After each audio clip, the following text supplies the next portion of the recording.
অল্পেতে প্রাণে রক্ষা পেল বিধুভূষণ নামে এক ব্যক্তি।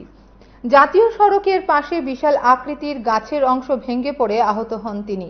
ঘটনা শুক্রবার সকাল 10:30টায় বিশ্রামগঞ্জ থানার অন্তর্গত চেচুরিমাই দ্বাদশ শ্রেণী বিদ্যালয়ের সামনে জাতীয় সড়কে। ওই গাছের নিচে দাঁড়িয়ে আরেকজনের সাথে কথা বলছিলেন বিধুভূষণ দেবনাথ। হঠাৎ গাছের ডাল ভেঙে পড়ে মারাত্মকভাবে আহত হন তিনি। সঙ্গে সঙ্গে গ্রামের লোকজন ছুটে আসে এবং গাড়ি করে তাকে বিশ্রামগঞ্জ প্রাথমিক স্বাস্থ্য কেন্দ্রে পাঠানো হয়। পরে গ্রামবাসী মিলে রাস্তার পড়ে থাকা গাছ সরিয়ে নেন।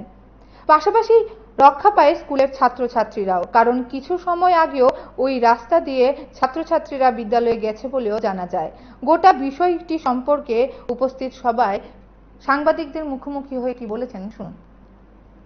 কেন 10টার মধ্যে পুরো রাস্তা লয়ে ভেঙে পড়ছে মোটা একটা গাছ, এবং আমাদের এই এলাকার বয়োজ্যেষ্ঠ ব্যক্তিত্ব ওটা আমাদের চেসিমাই স্কুলের এসএসসি কমিটির চেয়ারম্যান বিধুভূষণ দেবনাথ, উনি আহত হয়েছেন। ওনার মাথায় প্রচন্ড আঘাত থাকবে, পায়ের মধ্যে আঘাত থাকবে, হয়তো মাথা ভেঙেও গেছে এরকম অবস্থা। এটা স্কুলের বাচ্চার লোকপাল ভালো, একটু আগে এসে বললে স্কুলের বাচ্চারও পড়তো ভাগ্যিস। তারপরে যখন আমি সামনে আসলাম, আমি তখন তাদের সঙ্গে সঙ্গে আমরা এলাকাবাসী মিলে একটা লোকাল গাড়িটা তারা হসপিটাল পাঠাই।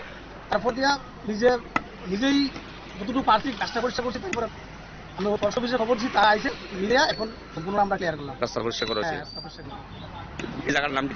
জায়গার নাম চেসিমাই জায়গার নাম। স্কুল সংলগ্ন স্কুলের সামনে একদম প্রেসিডেন্টটা। তোমার নাম কি? আমার নাম প্রণব দেবনাথ।